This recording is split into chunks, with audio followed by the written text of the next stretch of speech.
चालू आहे. ಚಾಲು ನಮಸ್ಕಾರ.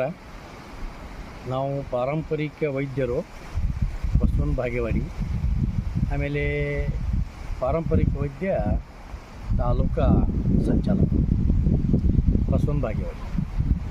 ನಾವು ಈಗಾಗಲೇ ಸಂಗಮದಲ್ಲಿ ಇಲ್ಲಿ ನಮ್ಮ ಸಭಾಭವನ ನಿಮಗೆ ಎಲ್ಲಿ ಕಾಣಬಹುದು, ವಿಡಿಯೋದೊಳಗಿದೆ. ಇಲ್ಲಿ ಗಾರ್ಡನ್ನಲ್ಲಿದ್ದೀವಿ ನಾವು. ಪ್ರತಿಯೊಂದು ವರ್ಷ ಬಂದು ಇಲ್ಲಿ ರಂಜಿಗೆ ಅಂತೇಳಿ ಇಲ್ಲಿ ಒಂದು ಔಷಧ ಸಿಗ್ತದೆ ಅಂತೇಳಿ ನಾವು ಹುಡುಕಾಡ್ಕೊಂಡು ಬಂದಿದ್ದೆವು. ಇವತ್ತು ಸಂಡೇ ಐತೆ ಅಂತೇಳಿ ಬಂದು ಹುಡುಕಾಡ್ಕೊಂಡು ಭಾಳ ಕಡಿಮೆ ಐತ್ರಿ. ಈಗ ಒಂದು ಸ್ವಲ್ಪ ಒಂದು ಅರ್ಧ ಚೀಲದಷ್ಟು ನಮಗೆ ಸಿಕ್ಕೈತಿ. ನಾವು ಆಮೇಲೆ ನಮ್ಮ ಮಿತ್ರರು ಇಬ್ಬರು ಕೂಡಿಕೇಶನ್ ನಾವು ಇಲ್ಲಿ ಇದ್ರೊಳಗೆ ಎಲ್ಲ ಅಡ್ಡಾಡಿದೆವು. ಸ್ವಲ್ಪ ಸಿಕ್ಕೈತಿ. ಇದಕ್ಕೆ ರಂಜಿಗೆ ಅಂತೇಳಿ ಕರೀತಾರೆ. ನಮ್ಮ ಹಿರಿಯರು ಕೂಡ ಇದಕ್ಕೆ ರಂಜಿಗೆ ಅಂತೇಳಿ ಇರ್ತಿದ್ರು. ಈಗ ಇದು ರಂಜಿಗೆ ಅಂತಂದ್ರೆ ಮಳೆಗಾಲದೊಳಗೆ ಆಗುವಂಥದ್ದು ಅಷ್ಟೇ. ಉಳಿದ ಟೈಮಲ್ಲಿ ಇದು ಇಲ್ಲಿ ನಮಗೆ ಸಿಗೋಂಗಿಲ್ಲ. ಆಮೇಲೆ ಇದು ಭಾಳ ಸಿಗೋದೇ ಭಾಳ ಕಷ್ಟ. ಈಗಾಗಲೇ ಇಲ್ಲಿ ಎಷ್ಟೆಲ್ಲ ಅಡ್ಡಾಡಿದ ನಂತರ ಒಂದು ಸ್ವಲ್ಪ ಸಿಕ್ಕಿದ್ದು ಚೀಲದೊಳಗೆ ಐತಿ. ಭಾಳ ನೋಡಿದರೆ ಒಂದು kg ಆಗ್ಬೋದು ಅಷ್ಟೇ. ಇದ್ರದ್ದು ಔಷಧ ಗುಣಧರ್ಮಗಳು ಏನು, ಇದು ಎದಕ್ಕೆ ಬರ್ತೈತಿ ಅನ್ನುವಂಥ ನಿಮಗೆ ನಾನು ತಿಳಿಸ್ಕೊಡ್ತೀನಿ. ಇದು ನೋಡಲಿಕ್ಕೆ ಈ ಥರ ಐತ್ರಿ, ನೀವು ನೋಡ್ಕೋಬೋದು.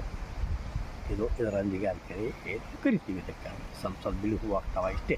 ಇದ್ರ ಸೈಜ್ ಭಾಳ ಆದ್ರೆ 4 ಇಂಚು 5 ಇಂಚು ಅಷ್ಟೇ, ಅದಕ್ಕಿಂತ ಹೆಚ್ಚು ಬೆಳೆಯಂಗಿಲ್ಲ ರೀ ಇದು. ಇದರದ್ದು ಗುಣಗಳು, ಔಷಧ ಗುಣಗಳು ಏನು ರೀ, ಔಷಧ ಗುಣಗಳು ಅದ್ಭುತವಾದಂಥದ್ದು. ಇದರೊಳಗೆ ಔಷಧ ಗುಣಗಳು ಅದಾವ. ಅದರೊಳಗೆ ಈಗಾಗಲೇ ಸಣ್ಣ ಮಕ್ಕಳಿಗೆ ಒಂದು ವರ್ಷ ಹಿಡ್ಕೊಂಡು 5 ವರ್ಷದ ತನಕ ಏನು ಹುಡುಗರು ಇರ್ತಾವೆ ರೀ, ಸಣ್ಣ ಮಕ್ಕಳಿಗೆ ಜ್ವರ ಬರ್ತಿರ್ತಾವೆ. ನಾವು ಆಗಾಗ ಏನೈತಿ ದವಾಖಾನೆ ತೊಗೊಂಡು ಹೋಗ್ತೀವಿ. ಆ ಸೇರಾಪ ಈ ಸೇರಾಪ ಭಾಳಷ್ಟು ಹಾಕ್ತೀವಿ ಮಕ್ಕಳಿಗೆ. ರಾತ್ರಿ ಬರ್ತಾವೆ, ಮುಂಜಾನೆ ಬರ್ತಾವೆ, ಜ್ವರಗಳು ಬರ್ತಾವೆ.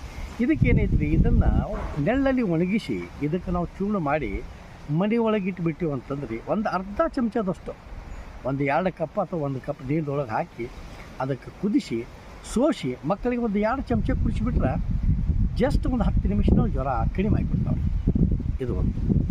ಆಮೇಲೆ ಇದು ಸ್ತ್ರೀಯರಿಗೆ ಇದೂ ಕೂಡ ಭಾಳ ಕೆಲಸ. ಸ್ತ್ರೀಯರಿಗೆ ಬಿಳಿ ಶರ್ಗ ಅಂತೇಳಿ ಹೋಗ್ತಿರ್ತೈತೆ, ಬಿಳಿ ಡಿಸ್ಚಾರ್ಜ್ ಹೋಗ್ತಿರ್ತೈತಿ ಆಗಾಗ. ಅದರಿಂದ ಏನೈತೆ ರೀ, ಹೆಣ್ಮಕ್ಳು ಅಗದಿ ವೀಕ್ ಆಗಿಬಿಡ್ತಾರೆ. ಆಮೇಲೆ ಅದಕ್ಕೆ ಏನೈತೆ ರೀ, ಡಾಕ್ಟರ್ ಹತ್ರ ಹೋದ ನಂತರ ಅವರು ಮೊದಲು ಮೆಡಿಸಿನ್ ಕೊಡ್ತಾರೆ. ಆಗಲಿಲ್ಲ ಅಂತಂದ್ರೆ ಗರ್ಭಕೋಶ ತೆಗಿಬೇಕು ಅಂತೇಳಿ ಈ ಥರ ಆಪ್ರೇಷನ್ ಮುಖಾಂತರ ಗರ್ಭಕೋಶ ತೆಗಿತಾರೆ. ಅಗದಿ ಸಣ್ಣ ವಯಸ್ಸಿನೊಳಗೆ ಗರ್ಭಕೋಶ ನಮ್ಮ 4 ತಿಂಗಳು ಹಾಳಾಗಿರ್ತೈತಿ. ಇದಕ್ಕಾಗಿ ಏನದ್ರಿ, ಇದನ್ನು ಆಕಸ್ಮಿಕ ಬಿಳಿ ಶರ್ಗ ಹೋಗ್ತಿತ್ತು ಅಂತಂದರೆ ಇದರದ್ದು ಪೌಡ್ರ್ ಮಾಡಿ ಮನೆ ಒಳಗಿಟ್ಟು ಮುಂಜಾನೆ